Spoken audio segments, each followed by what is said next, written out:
Hey, what's up, boxing fans? This is Chris Carlson, the host of the brand new show that's on the internet. I've been on the internet for about a week now.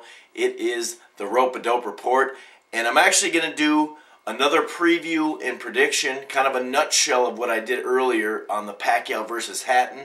Something happened to that video while I was uploading it. It sent it to a complete other place that has nothing to do with sports or anything. So it's kind of stuck over there. And also, the video feed is actually not working as well anymore, and it jumps, and it's all messed up. So sorry about if you've already seen it. This is just the same thing. Go check out some other ones that I put down today and yesterday.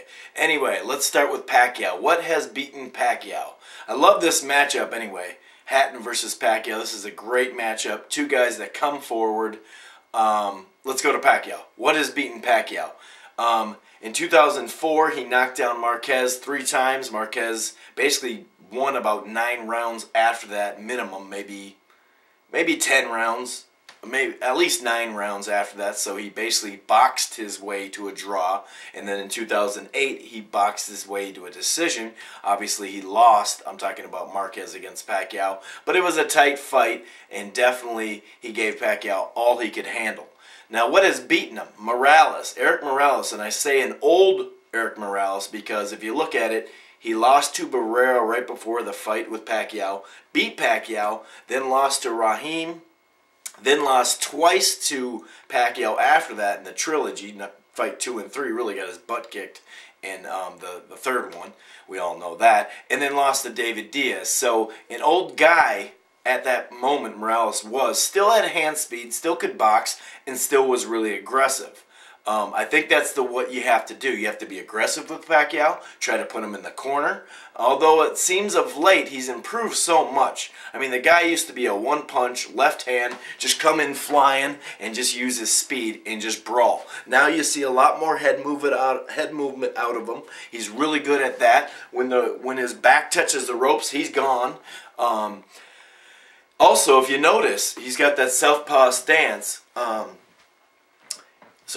Southpaw stance with that left hand. He's got the 1-2 now a lot, and it's really fast. Sometimes you can't even see it. It's boom, boom, boom, boom. Also, if you look at where he puts his feet, you know, when he throws a punch as he comes in, it's great footwork now, in and out, in and out. But no matter what, he still comes in. He's not a boxer just because he's improved his defense with this stuff. He's not a boxer. He's not going to back up and fight. He's not going to do circles backing up and fight. He may do a circle around the guy or hit, and move, which he's good at. But I wouldn't call him I call him a puncher-boxer. You know, I definitely wouldn't say boxer-puncher. You know, definitely a guy that has crazy hand speed. But that's the only way Morales beat him. He beat him that way. He has great hand speed, which I don't think Hatton has the hand speed of Morales. But I do think he has similar hand speed to Marquez. Marquez is a better boxer than Hatton. So I guess, obviously, those are the two people in the last handful of years that have given him a lot of problems. So that's how you beat Pacquiao. Now, does Hatton have that? No, he's not as good as boxer as Marquez and Morales. What I do think he has is, with Mayweather Sr. in his corner now, he's definitely a little bit more calmer. In the last fight against Malignaggi, you saw him actually doing some head movement, just like Pacquiao, even more, and leading with the jab. You know, not just trying to come in there and slug.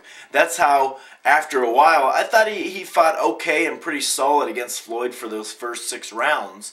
And he was trying to rough him up and doing his style. But once he got the point deducted, and once, you know, it was just clean shot after another, and he was down, way down on the cards on points, at least 2. Going into the 8th round, I thought he was down by at least a round or 2. And then obviously with the point. Then he kind of got even more careless and really careless come the 10th round and was just throwing his punches from, you know, left field, just coming with big hooks, trying to knock Floyd out. That's how he got knocked out. Otherwise, he may have made it through that fight. A lot of people are saying Pacquiao is going to just knock out Hatton. Well, I don't know. I'm a little afraid of just jumping on the bandwagon of Pacquiao as far as at this weight class just because he fought a dead Oscar. Oscar hadn't made 147 in 2001, and actually he made 145, which is even lower. Something that he didn't make previously, 2001. That was 147, and he only went up from 145 to 147. We all know he had problems. He just sat there. Now, Pacquiao's looked great in his last two fights. David Diaz is another guy who just sits there. He comes forward with a little bit. In most of his fights, he comes forward with crazy aggression, but he didn't really come forward too much just because of the speed was just killing him. Pacquiao's speed against David Diaz. So it's really hard to judge that. He's at a fight at 135 and a fight at welterweight, kind of catchweight welterweight, because he weighed in at 142. What I do know, at 140, his speed is still there, and it looks like the power's still there.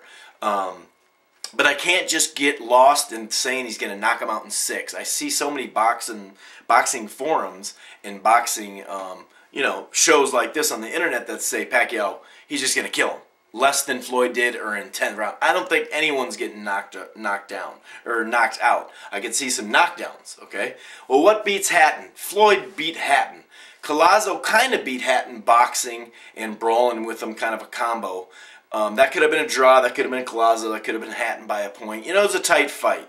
But Floyd beat him, obviously. He beat him by brawling with him, letting him actually use all of his energy on him, letting him hold him, letting him hit him, using his elbow back at him, getting rough with him, but he also circled the ring going backwards and kept him moving. And also he'd take a couple steps back and then time him and everything. Basically stuff that Pacquiao can't do. So I don't think he'll knock him out. People forget Hatton is fought in, he's out-brawled a brawler in Urango, a young, up-and-coming champion.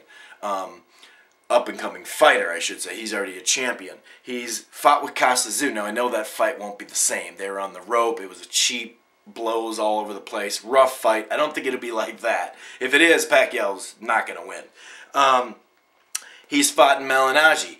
Has the speed, no power, but still a good fighter, a fighter that Cotto took 12 rounds. He's fought some solid guys in these last, probably since 2005 and on. So he's no chump at 140 or 147. Obviously 140 is more his weight class. With all that said, I think speed kills. I'm a huge guy on speed kills.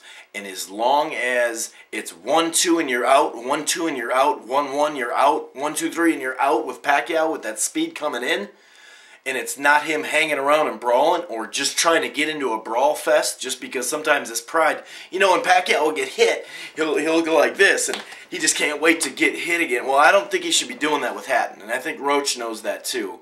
And you can see in these last two fights, he's really fought perfect fights. So I'm going to go with Pacquiao on a very tight decision. At least, I'd say like a 7-5. It could be a split decision, I could see both these guys bloody. I think it's going to be a great fight. Look out for the box score right after the fight. I'll have it online as quick as I can. So I have Pacquiao over Hatton. And, I want Pacquiao to win just because I want to see Pacquiao and Floyd. And I don't think that's going to happen unless he wins here. Anyway, this is your host of the Rope-A-Dope Report. I am Chris Carlson. Peace.